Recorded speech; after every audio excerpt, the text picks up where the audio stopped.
Hello po, magandang araw po sa ating lahat. Ngayong araw na ito ay ipapakita ko po sa inyo ang paggawa ng inihaw na seafoods at ito na po ang ating mga ingredients na kakailanganin para sa pag-iihaw natin ng seafoods. Una sa lahat, crabs, isda, pusit, kamatis, tanglad, sibuyas, luya, bawang, at saka kalamansi. Gagamit din po tayo ng asin para sa ating seasoning. Ang una po nating gagawin ay imamarinate po muna natin itong ating pusit. Tapos lalagyan natin siya ng kamatis sa loob ng tiyan. Yan. Tapos lalagyan din po natin ng nitong bawang para mabango po siya.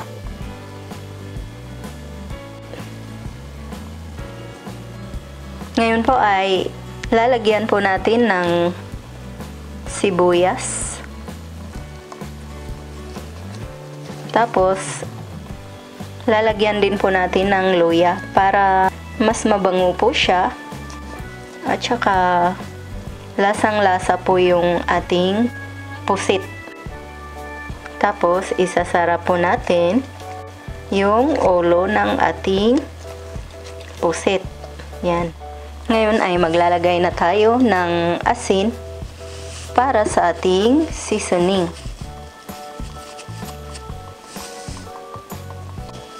Tapos lalagyan natin siya ng calamansi juice.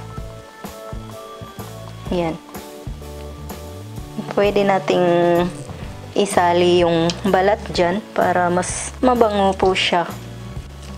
Tapos tatanggalin naman po natin yan kapag inihaw na po natin mamaya. Pwede rin po pala kayong maglagay ng oyster sauce kung gusto nyo pong maglagay. Pero gusto ko po na simple lang yung barbecue na gagawin ko. Tapos haluin nyo lang sa kamay nyo para manuot yung asin. Yan. Tapos ganyan po, pwede na po yan. Hintayin na lang po natin ng mga 2 oras. Tapos pwede na po siyang lutuin. Ngayon naman po ay ito namang hito ang imamarinate po natin. Una pong gagawin natin ay lalagyan po natin itong ating tanglad or lemongrass. Yan.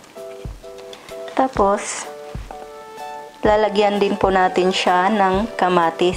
Kagaya ng pusit na nilagyan ko po ng kamatis.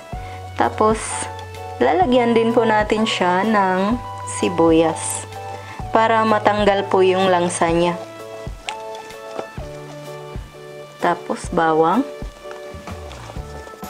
luya, tapos itong isa naman ang lalagyan natin ng tanglad, sibuyas, bawang, luya.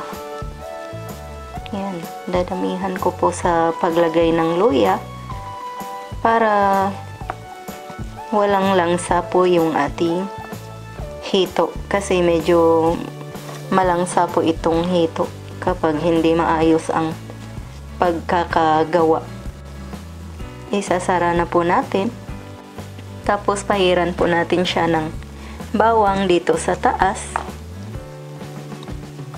Yung bawang pala na ginamit ko ay dinikdik ko po siya para mas tumalab po siya doon sa ilalim ng ating isda. Tapos lalagyan din natin siya ng sibuyas para mas mabango at saka luya, pampatanggal po ng langsa. Tapos lalagyan natin ng calamansi juice.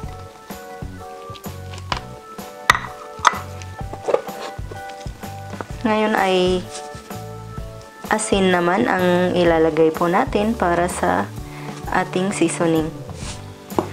Kung may ginisa mix po kayo, pwede rin pong lagyan nyo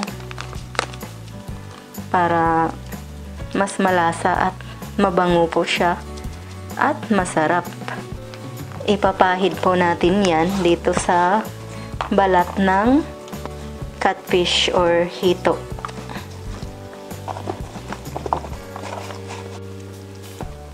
Mga 3 oras ko pong imamarinate itong ating isda at saka yung ating pusit.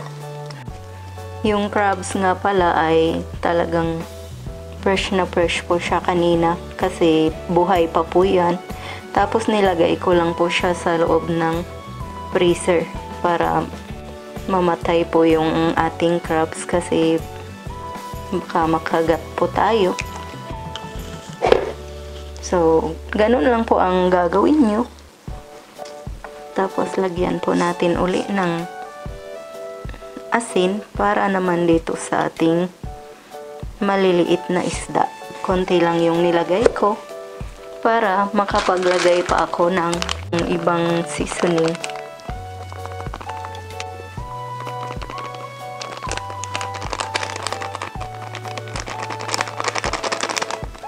Yan, ipapahid lang po natin. Back to back po ang pagpapahid ng seasoning para talagang tumalab doon sa ilalim yung asin at saka yung ginisa mix. Tapos pipigaan na naman po natin ng calamansi juice. Ngayon po ay magiging ganito na po ang itsura ng ating isda. Tapos tatakpan po muna natin to, tapos ilalagay po natin siya sa loob ng fridge kasi imamarinate po natin siya ng 2 to 3 hours. Tsaka po natin siya iihawin. Ngayon po ay ito namang crabs ang lalagyan po natin ng luya tsaka sibuyas at tsaka yung bawang. Ilalagay ko na po lahat dyan kasi medyo nabuhay po yung ating crabs. Baka magtakbuhan po sila. So, bibilisan ko lang po ang paglagay ng seasoning nito. Tapos, itong calamansi juice. Ayan na. Gumagalaw po sila.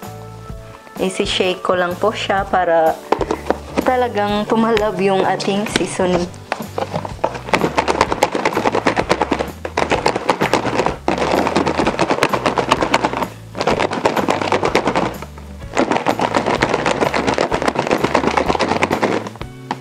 Ayan po. So, maghintay lang po tayo ng mga 2 to 3 hours. Tapos, ready na po yung lutuin. Ngayon po ay sisimula na po nating ihawin itong ating pusit.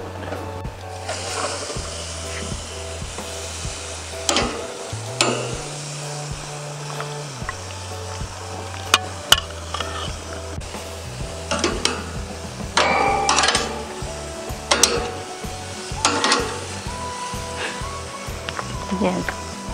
Uunahin po natin itong ating pusit. Pwede naman pong ilagay yung ating isda kasi malaki naman yung ihawan po namin. So, ilalagay ko na rin po yung ating isda. Pagsasabay-sabayin ko na po ito kasi para mas mabilis pong maluto. Yan.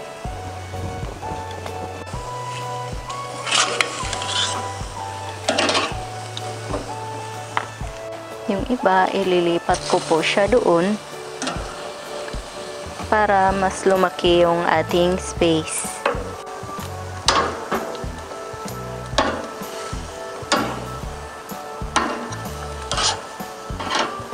Ilagay po natin sila na magkatabi, tsaka itong ating hito.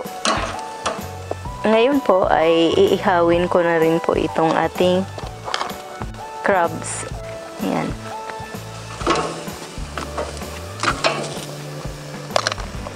Para sabay-sabay na po silang maluto.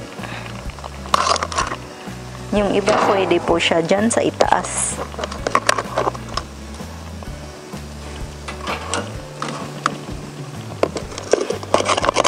Para isang salangan lang po ito.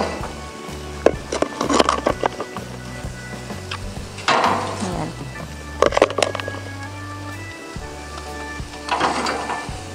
So, hihintayin lang po natin na medyo pumula yung ating crabs para babaliktarin po natin kapag naluto na yung likuran ng ating mga inihaw ngayon.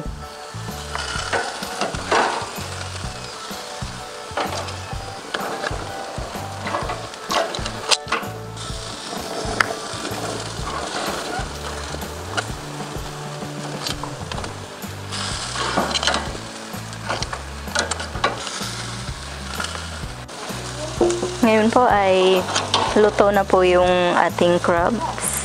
Yan.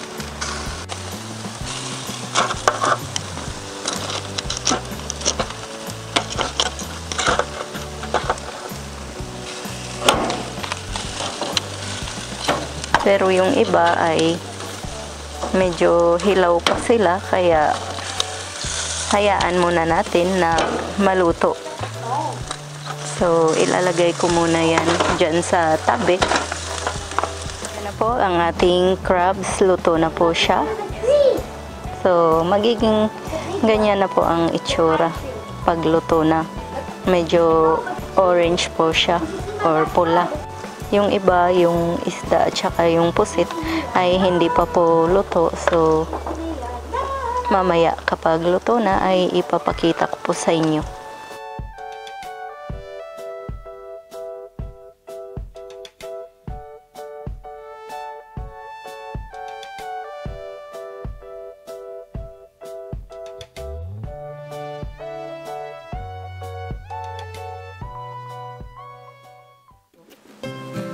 Here's the finished product of our seafood recipe. Please like and subscribe. I hope you enjoyed the video.